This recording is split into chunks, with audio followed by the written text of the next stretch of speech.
nakita ko po siya sa panaginip ko. Sabi ko, anak. Sabi ko gano'n, anak.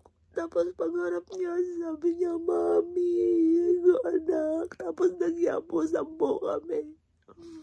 Ay ko, anak. Hinag niya po ako.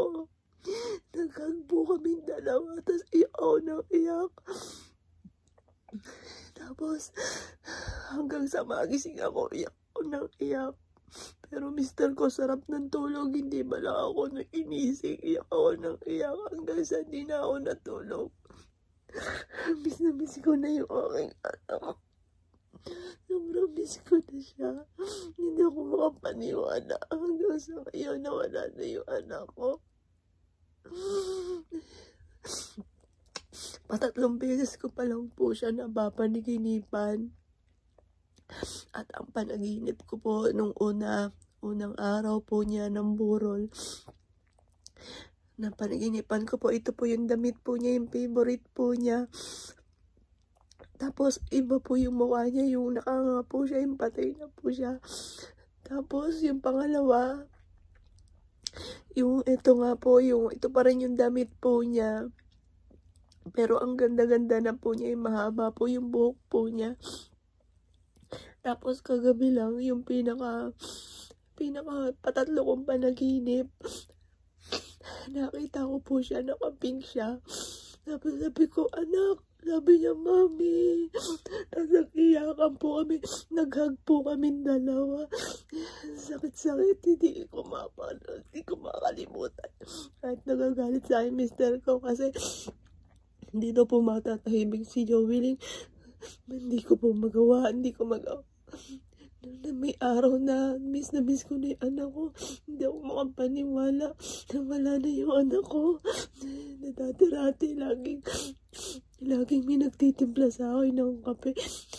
Mami, I love you. Aalis na ako. Mami, nandito na ako sa school.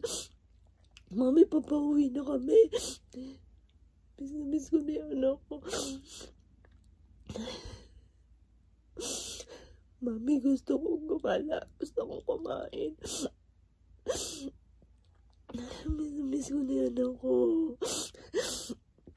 Sabi ng doktor, maganda naman po yung result ng kidney nyo. Pero parang hindi ka masaya. Hindi ko lang po masabi sa doktor. Magiging masaya lang ako pag nandyan yung anak ko. Sobrang sakit. Miss ko na po ang anak ko. Anak. Miss ko ito.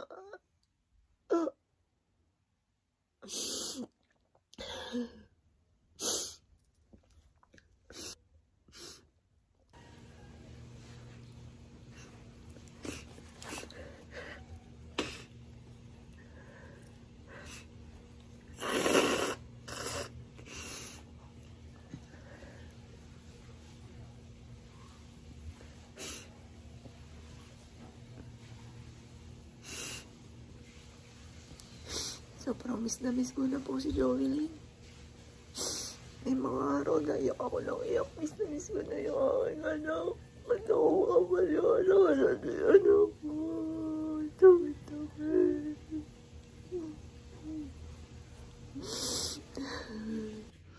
Hello mga bossing. Nandito po ako mga bossing ko sa bahay ni Joelyn.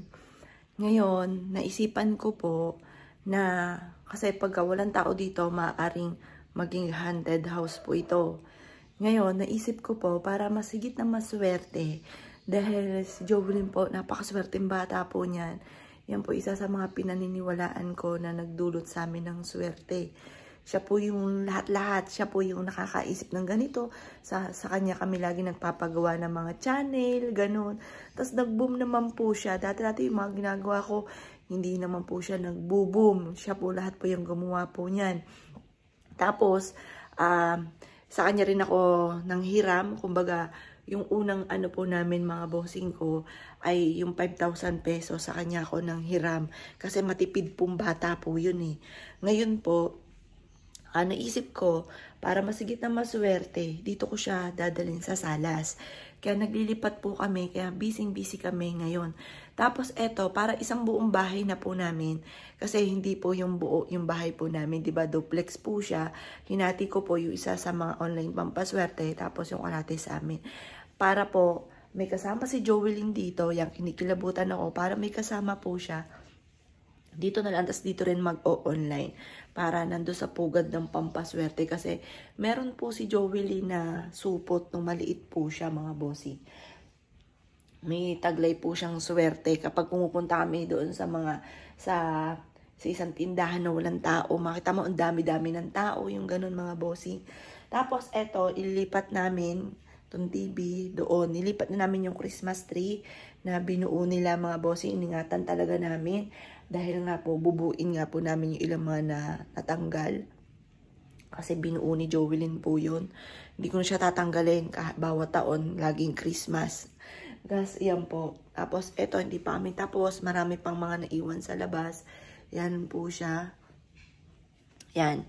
Maswerte po yan dahil yan po ay isa sa mga ang utak niyan ay si Joelyn. Siya po yung nagsabi na, Mami, diba tayo? Kasi may tinda po kami matagal na. Maliit pa po siya, kalakaladgad ko po yan, kasama ko po yan. Na nagpupunsoy kami, ano po kami, mga bossing, meron po kami pwesto dati sa pabilyon. Yun nga po, na kulang lang sa puhunan, lubog sa pagkakautang. Pero, nung okay naman po siya, nag-jump ako sa ibang negosyo. Doon po nagkanda, lintik-lintik mga bossing. Ayan po. Ang aking anak na love ni Mami. Tapos kahit nakaltapos ng 40 days to, na ano na siya kagabi. Tapos nag-insenso ako dito. Yan. Sabi na nga ba kasi nakikita ko na maano na yung kandila. Kaya nagsisindi na ako ng panibago. Yan. Kahit araw-araw na po yan. Kahit tapos na yung 40 days. Sabi nila pagka tapos ng 40 days pwede na. Pero sa akin hindi. Araw-arawin ko po yan na merong kandila pa rin po at saka fresh na sunflower na favorite ni Joelyn. Ayan po yan. Tapos pasyalan ko lang po yung aking anak. Hello anak. Love you. Dito po kahit mag-insenso ka, amoy pa rin po yung pabango po niya. Hindi siya nabaho yung amoy ng kwarto. Ang bango pa rin. Bango po. Ayan, I love you, anak. Ayan. Ngayon po, teka, hanapin ko lang. Kasi naka-pink siya eh. Marami naman po siyang pink na damit. Hindi ko sure kung ano yung talagang totaling suot po niya. Yan, marami po siyang pink. Basta naka-pink po siya, mga bossing. Naka-pink po siya na damit. Tapos, ayan. Ngayon po, pagka nang pumapasok ako dito, hindi ako natatakot. Gusto ko pa nga po siyang makita. Kaya kinakabahan po ako. Ano po, nakita ko siya kagabi.